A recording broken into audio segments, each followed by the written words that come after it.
Assalamualaikum warahmatullahi wabarakatuh. Perkenalkan, nama saya Anissa Nanda Rahmadani, mahasiswi Universitas Sultan Haji Muhammad Idris Samarinda, Prodi Bimbingan dan Konseling Islam semester 3.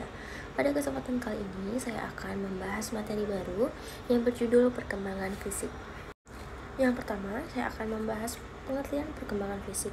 Apa sih yang dimaksud dengan perkembangan fisik itu? Perkembangan fisik atau yang disebut juga pertumbuhan biologis merupakan salah satu aspek penting dari perkembangan individu yang meliputi perubahan-perubahan dalam tubuh seperti pertumbuhan otak, hormon, dan lain-lain, dan perubahan-perubahan dalam cara-cara individu dalam menggunakan tubuhnya seperti perkembangan keterampilan motorik dan perkembangan seksual, disertai pertumbuhan dalam kemampuan fisik seperti penurunan fungsi jantung, penglihatan, dan sebagainya. Selanjutnya, karakteristik perkembangan fisik. Yang pertama, karakteristik perkembangan fisik usia 0-5 tahun. Yang kedua, karakteristik perkembangan fisik usia 5-11 tahun. Yang ketiga, karakteristik perkembangan fisik usia 8-9 tahun. Yang keempat, karakteristik perkembangan fisik usia 10-11 tahun. Yang kelima, karakteristik perkembangan fisik pada masa remaja. Dan yang terakhir, karakteristik perkembangan fisik pada masa dewasa. Selanjutnya, ada dua faktor perkembangan fisik. Yang pertama, faktor internal, dan yang kedua, faktor eksternal. Faktor internal dibagi menjadi dua, yaitu gen. Gen adalah unit pewarisan genetik yang terdapat di dalam DNA. Faktor genetik memainkan peran penting dalam menentukan aspek perkembangan, seperti tinggi badan, warna mata, dan faktor-faktor genetik lainnya. Yang kedua, hormon. Hormon adalah zat kimia yang dihasilkan oleh kelenjar endokrin dan memainkan peran penting dalam mengatur pertumbuhan dan perkembangan fisik. Nah, yang kedua, faktor eksternal. Faktor eksternal ini dibagi menjadi dua juga. Yang pertama, gizi dan nutrisi. Asupan gizi yang mencukupi termasuk protein, vitamin, dan mineral sangat penting untuk perkembangan fisik. Nutrisi yang baik mendukung pertumbuhan, perkembangan tulang, dan fungsi organ yang optimal. Yang kedua, lingkungan dan aktivitas harian.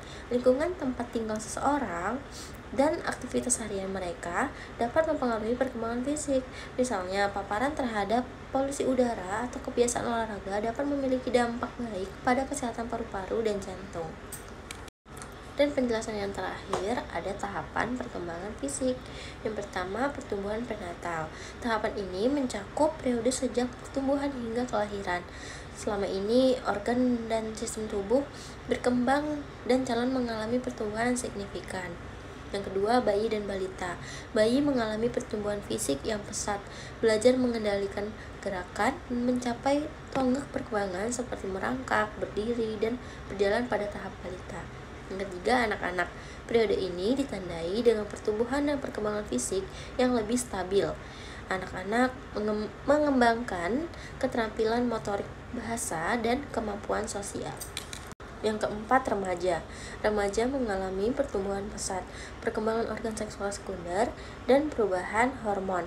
Ini adalah tahap pubertas dan pencarian identitas. Yang kelima, dewasa awal. Pada tahap ini, perkembangan fisik cenderung mencapai puncaknya. Orang dewasa awal mengalami stabilitas fisik dan berbagi peran kehidupan seperti karir dan keluarga. Dan yang keenam, dewasa tengah dan lanjut usia. Perubahan fisik yang terjadi selama dewasa tengah melibatkan penurunan fungsi organ. Namun, banyak orang tetap aktif.